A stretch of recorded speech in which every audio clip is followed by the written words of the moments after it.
নমস্কার বন্ধুরা, উড়াকু চ্যানেলে আরও একটা নতুন ভিডিওতে আপনাদেরকে স্বাগত জানাই। আজকের ভিডিওতে বর্ষাকালে সুন্দরবন ভ্রমণের যাবতীয় তথ্য আমি তুলে ধরব। আজকের ভিডিওতে থাকবে আপনার চাহিদা অনুযায়ী ঠিক কোন সময়ে সুন্দরবন যাওয়া উচিত এবং কোথায় গিয়ে থাকবেন, যা যা করণীয়, এই সব কিছু আমি আজকের ভিডিওতে আপনাদের সামনে তুলে ধরব। সুন্দরবন যেতে হলে আপনাদেরকে সবার প্রথমে একটা বোট কিংবা লঞ্চ বুক করতে হবে। এই বোট বা লঞ্চগুলো আপনারা শেয়ারও করেও যেতে পারেন কিংবা আপনারা নিজেরা বুক করে নিতে পারেন। সুন্দরবন ট্যুর প্ল্যানিংয়ে সবথেকে গুরুত্বপূর্ণ সেটা হলো বুকিং করা। এখানেই টুইস্ট আছে। বুকিং করার সময় সব কিছু জেনে বুঝে আপনাকে বুক করতে হবে, না হলে সামনে অনেক প্রবলেম হতে পারে, যেগুলো আমরা ফেস করেছি। বুকিং করার সময় কোন কোন বিষয়গুলো খেয়াল রাখবেন, এই সব কিছু বলবো আমি স্টেপ বাই স্টেপ। তবে চলুন ভিডিওটি শুরু করা যাক। বুকিং সবসময় হয় ক্যানিং টু ক্যানিং, তাই আপনারা শিয়ালদা থেকে ক্যানিং লোকাল ধরে ক্যানিং স্টেশন পৌঁছে যান, তারপর বাকি দায়িত্ব তাদের। তো আমরাও এখন ক্যানিং থেকে অটো ধরে চলে এলাম সোনাখালি। বুকিং করার সময় তারা বলেছিল যে একটা বোট বা লঞ্চে কম করে 40 থেকে 45 জন মানুষ থাকবে। আমরা এসে দেখছি আমরা সবার লাস্টে ঢুকলাম আর অলরেডি 55 থেকে 60 জন উঠে বসে আছে। আসলে যতজনই বুক করেছে তাদের কাউকেই তিনি না করেননি, শুধুমাত্র নিজেদের প্লাস্টিক চেয়ারগুলো লঞ্চের মধ্যে একটু বাড়িয়ে দিয়েছেন, এই আর কি। যাই হোক, অনেক বাক বিতণ্ডার পর আমরা সেই লঞ্চটা ক্যান্সেল করলাম এবং আমাদেরকে দেওয়া হলো নতুন আর একটা লঞ্চ, যেখানে আমরা ছিলাম 25 জন মতো। এই ছিল লঞ্চের পরিবেশ। প্রথমে যে বোটটা ছিল সেটার নাম ছিল জয়রাম। আমার খুব খারাপ এক্সপিরিয়েন্স হয়েছে সেই জয়রাম বোটের সাথে। আমি জানি না আমার আগে যারা এসেছিলো তাদের সাথে কেমন ব্যবহার করেছেন। এই বোটটা মানে এই নিউ নীলকমল যে বোটটা, এটি সত্যিই খুব সুন্দর, পরিষ্কার পরিচ্ছন্ন। আমরা খুব স্যাটিসফাইড। ড্রাইভার সাহেবও খুব ভালো। দেখুন, আপনারা দেখতেই পাচ্ছেন, ভিতরটা আপনাদেরকে দেখায়, প্লাস্টিক চেয়ার দিয়ে সাজানো আছে। এখন লাঞ্চের টাইম, তার জন্য টেবিল পেতেছে 3টে, আর বাকি টাইমে টেবিলগুলো তোলা থাকে, চেয়ারগুলো ভালোভাবে সাজানো থাকে। আগের যে বোটটা ছিল সেখানে এই চেয়ারের সংখ্যাটা বাড়িয়ে দিয়েছিল। আর এইটা হলো বোটের নিচের জায়গাটা। নিচে এরকম 4টে বেড আছে, আপনারা জানলা দিয়ে চারিদিকটা দেখতে পারবেন সুন্দরবনের। কিন্তু নিচে তুলনামূলক একটু গরম বেশি, হাওয়াটা কম ঢুকছে, উপরে একটু আরাম। প্রথম দিনে দর্শনীয় স্থান বলতে থাকছে গোসাবাতে হ্যামিল্টন সাহেবের বাংলো। ওই যে দূরে যেটা দেখতে পাচ্ছেন, এটা হলো হ্যামিল্টন সাহেবের বাংলো। এটা দেখার জন্যই মানুষ ভিড় করছে। আর সারাদিনে কোনো কিছু দেখার নেই, দর্শনীয় স্থান বলে কিছু নেই। তারপরে শুধুমাত্র বোটে ঘুরুন, খাওয়া দাওয়া করুন। আমরা যেমন সকালবেলা এসে পুরি ঘুগনি সঙ্গে মিষ্টি এসব খেয়েছি, মাঝে একবার চিকেন পকোড়া দেওয়া হয়েছে এবং এই এখন উঠলাম। ওঠার পর আমরা দুধ চা খাবো, না বাঘের দুধের নয়, এমনি গরুর দুধেরই চা খাবো। এরপর আমাদের ঘন্টাখানেক পরে লাঞ্চ হবে। লাঞ্চের পরে আমরা যাব পাখিরালা বলে একটা জায়গা, যেখানে আমাদের সবার হোটেল আছে। সেই হোটেলে নাইট স্টে করবো। পরদিন আবার সারা দিন বোটে ঘুরতে হবে এবং 2-1টা জায়গা আছে ঘোরার, সেগুলো দেখব এবং আবার সেই একই হোটেলে আবার আমরা উঠে আসব। আজকের লাঞ্চের মেনু ছিল স্যালাড, ভাত, মাছের মুড়ো দিয়ে ডাল, পুঁই কুমড়ো, ইলিশ পাতুরি এবং ভেটকির ঝাল, চাটনি, পাঁপড়। আমরা হোটেলে যখন উঠলাম তখন ঘড়িতে মোটামুটি 3:30-4টে বাজে। হোটেলে ওঠার পরে ফ্রেশ হয়ে আমরা আবার বেরোলাম রিভার সাইডটা ঘুরে দেখার জন্য। এসে দেখছি এখানে স্থানীয় মানুষরা কীভাবে কাঁকড়া ধরে এবং কাঁকড়াগুলোকে বেঁধে সেগুলোকে বিক্রি করে এবং এইভাবেই তাদের জীবনযাপন চলতে থাকে। এখানকার মানুষের জীবিকা বলতে ওটাই। বেশিরভাগ মানুষই মৎস্য চাষ করেই তাদের জীবনযাপন নির্বাহ করে। সুন্দরবন আসার উপযুক্ত সময় কখন? দেখুন, সুন্দরবন যদি আপনারা পেট পুজোর জন্য আসতে চান তাহলে বর্ষাকালই ভালো। নানান রকম আপনাদের সামনে তুলে ধরবে, চুপ করে বসে থাকবেন, হেলতে তুলতে পুরো বন দেখবেন, জঙ্গল দেখবেন, আর আপনার হাতের সামনে খাবার এসে হাজির। এমন নয় যে অন্য সময় আপনাকে ভালোভাবে খেতে দেয় না বা খেতে দেওয়া হবে না, অন্য সময় দেবে। এখন একটু বেশি এটাকে উৎসবে পরিণত করে দিয়েছে, ইলিশ উৎসব। সেসব কিছুই নয়। আজকে ছিল আমাদের সুন্দরবনের দ্বিতীয় দিন। আবার ফিরে আসবো আমরা এই হোটেলেই সন্ধ্যাবেলা। আজকে রাত্রে থাকবে ঝুমুর নৃত্য। হোটেল থেকে 500 মিটার দূরেই আপনাদের ঘাট। ওই ঘাটে গিয়ে আপনারা বোটে উঠে আজকের দিনের জার্নি শুরু করবেন। আজ আমাদের গন্তব্য সুন্দরবনের গভীর জঙ্গলে। বোটের কর্মীরা তারা যে যার দায়িত্ব কর্তব্য পালনে ব্যস্ত। সকাল শুরু হলো ব্রেকফাস্ট দিয়ে। ব্রেকফাস্টে আজকে ছিল কচুরি এবং ছোলার ডাল। তারপর চলল একটা লম্বা সফর। দুপাশে জঙ্গলকে সাথে করে নিয়ে নৌকায় বসে সেই জঙ্গল পরিদর্শন। আশেপাশে একটা দুটো করে বোট পেরিয়ে যাচ্ছে যে যার গন্তব্যে, এবং কিছু বোট আমাদের মতো ঘোরার জন্য। এখন আমরা যে নদীর উপর দিয়ে যাচ্ছি এই নদীর নাম হলো মাতলা। এই মাতলা নদী পেরিয়ে আপনাদেরকে গভীর জঙ্গলে প্রবেশ করতে হবে। তবে হ্যাঁ, তার আগে থাকবে 5টা নদীর মিলনস্থল। বাম দিকের জঙ্গলে দেখতে পাবেন এরকম নেট দিয়ে ঘেরা আছে। আসলে যখনই নদীর ওপারে কোনো জনবসতিপূর্ণ জায়গা থাকে সেই জায়গাগুলো এরকমভাবে বন দপ্তর থেকে ঘিরে দেওয়া হয়, যাতে ওপাশের বাঘ এপাশে কোনোভাবে না প্রবেশ করতে পারে।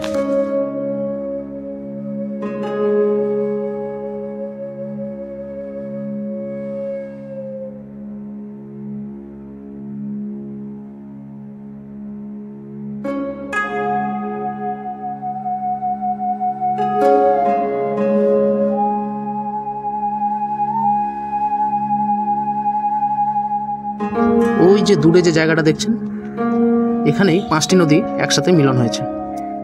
বিদ্যাধরী, গুমরি, মুড়িগঙ্গা, ঝিলা এবং ঠাকুরার নদী, এই 5টি নদীর মিলনস্থল এই জায়গাটা।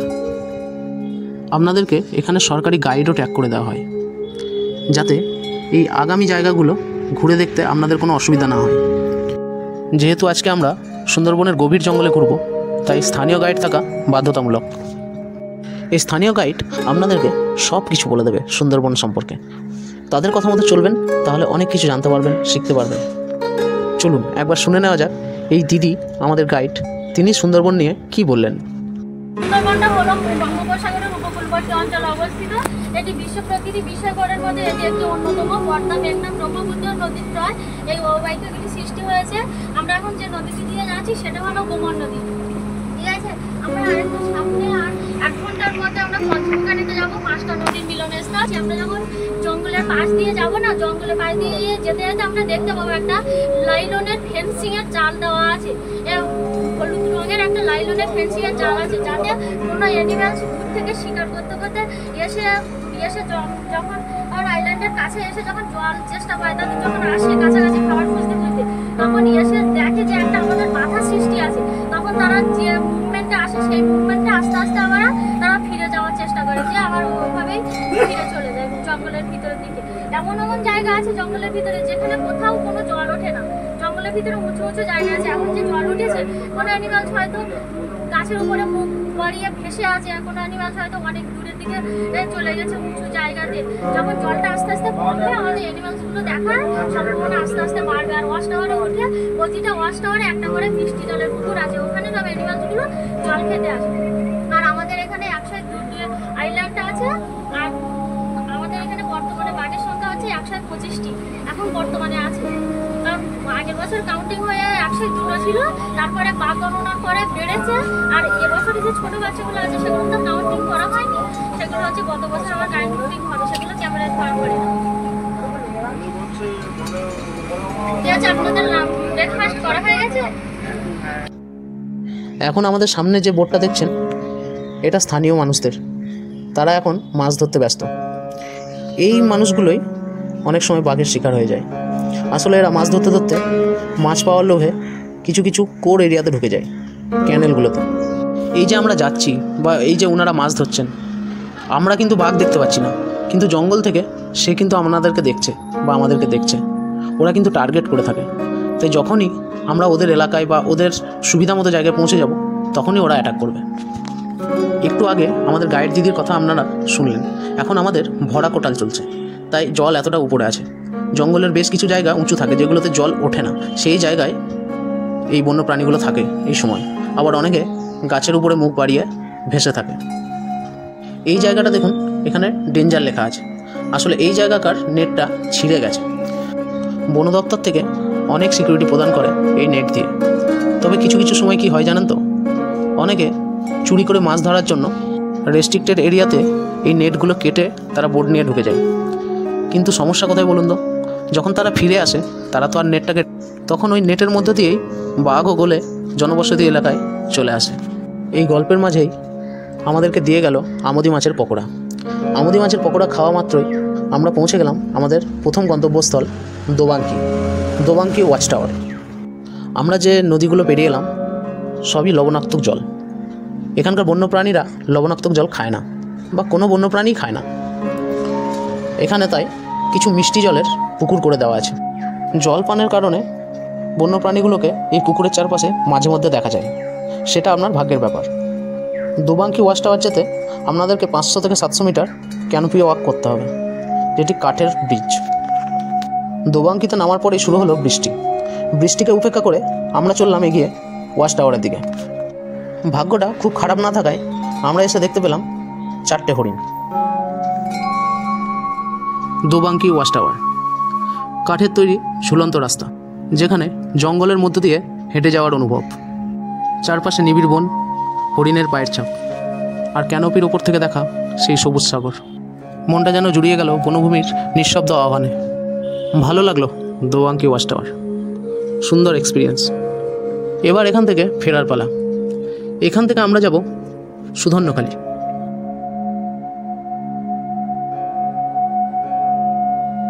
এখান থেকে সুধন্যখালি প্রায় 1.5 থেকে 2 ঘন্টা সময় লাগবে, তাই এই ফাঁকে লাঞ্চটা সেরে নেওয়া যাক।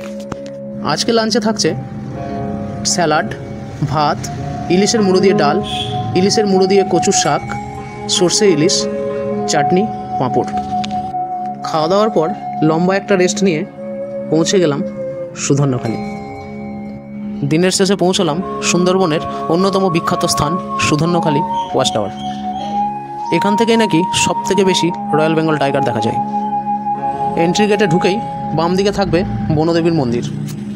সুন্দরবনের হিন্দু মুসলিম সব মিলিয়ে এই বনদেবীকে পুজো করে।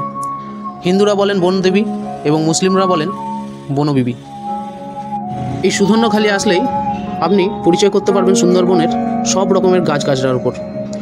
তবে এখানে এসে আমরা নানা রকমের গাছ এবং নানা রকমের পাখি ছাড়া আর কিছু দেখতে পাইনি।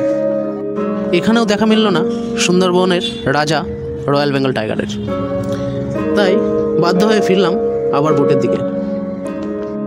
বোটে যখন উঠলাম চারিদিকের মেঘ তখন ঘন হয়ে নিচে নেমে আসছে, মনে হচ্ছে বৃষ্টি হতে পারে। সুন্দর প্রকৃতি অনুভব করতে আমরা বোটের সামনে গিয়ে বসলাম। ও হ্যাঁ, একটা কথা বলা হয়নি, বোটের এই সামনে যে লাল অংশটা দেখছেন এটা বোটের অগ্রভাগ। এখানে মাঝিরা পুজো দেয়, তাই এই জায়গায় কখনো পা দেবেন না। মিনিট 10 মধ্যেই ঝেঁপে এলো বৃষ্টি। প্রকৃতি তখন নিজের রূপ দেখাচ্ছে। আমরা আরও উপভোগ করতে শুরু করলাম। সামনে ছাতা নিয়ে বসলাম। এভাবেই শেষ হলো আজকের দিনের নৌযাত্রা। আবার আজও এসে পৌঁছলাম আমাদের সেই পুরনো হোটেলে পাখিরালাতে। তবে হ্যাঁ, আজকের দিনের একটা আকর্ষণ এখনও বাকি আছে। সন্ধেবেলা শুরু হলো ঝুমুর নৃত্য। সন্ধ্যের পর হঠাৎ গর্জে উঠল ঢোল আর করতালের শব্দ। শুরু হলো ঝুমুর নৃত্য। এই নাচ শুধু আনন্দের প্রকাশ নয়, এটা সুন্দরবনের মানুষের জীবন, শ্রম, ভালোবাসা এবং প্রতিবাদের গল্প। ঝুমুর গানের প্রতিটি শব্দ যেন তুলে ধরে তাদের কষ্ট, হাসি, প্রেম এবং প্রাকৃতিক দুর্যোগের সঙ্গে লড়াইয়ের কথা। এই নাচের পিছনে নেই কোনো আলোকসজ্জা বা স্টেজ, কিন্তু আছে মাটির গন্ধ, মানুষের প্রাণ এবং আত্মার স্পর্শ।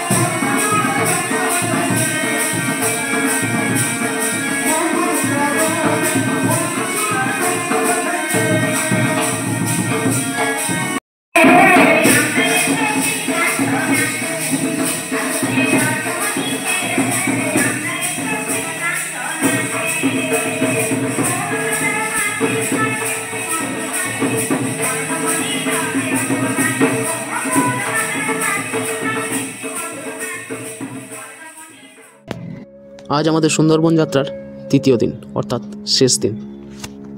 সকাল সকাল রওনা দিলাম সজনেখালি ওয়াচ টাওয়ার এবং ফরেস্ট ইন্টারপ্রিটেশন সেন্টার দেখতে। এখানে রয়েছে সুন্দরবনের জীববৈচিত্র্য নিয়ে এক দুর্দান্ত সংগ্রহ। বাঘ, কুমির, সাপ, পাখি থেকে শুরু করে বনজ গাছের নিখুঁত মডেল এবং পাখির পর্যবেক্ষণ কেন্দ্রও রয়েছে এখানে। আর এরপরই শুরু হলো ফেরার পথ। মনের মধ্যে একরাশ তৃপ্তি, কিছুটা অভাব আর অনেকটা ভালোবাসা নিয়ে ফিরে চললাম শহরের দিকে। সুন্দরবনকে পিছনে ফেলে এলাম ঠিকই, কিন্তু ওর ছায়া, ওর নিস্তব্ধ ডাক আমাদের ভেতরে গেঁথে রইল চিরদিনের জন্য। আপনাদের জন্য আমার এই ছোট্ট ফ্রেমবন্দি করা প্রয়াস আজকে এটুকুই। আপনাদের সুন্দরবন যাওয়ার যাবতীয় তথ্য আমি ডেসক্রিপশন বক্সে দিয়ে রাখলাম আপনাদের সুবিধার জন্য। এছাড়াও আপনারা কমেন্ট করতে পারেন। ভিডিওটি ভালো লাগলে শেয়ার করবেন এবং আমার চ্যানেলে যদি নতুন এসে থাকেন তাহলে চ্যানেলটি সাবস্ক্রাইব করবেন। দেখা হবে পরবর্তী ভিডিওতে। ভালো থাকুন, সুস্থ থাকুন আর দেখতে থাকুন উড়াকু।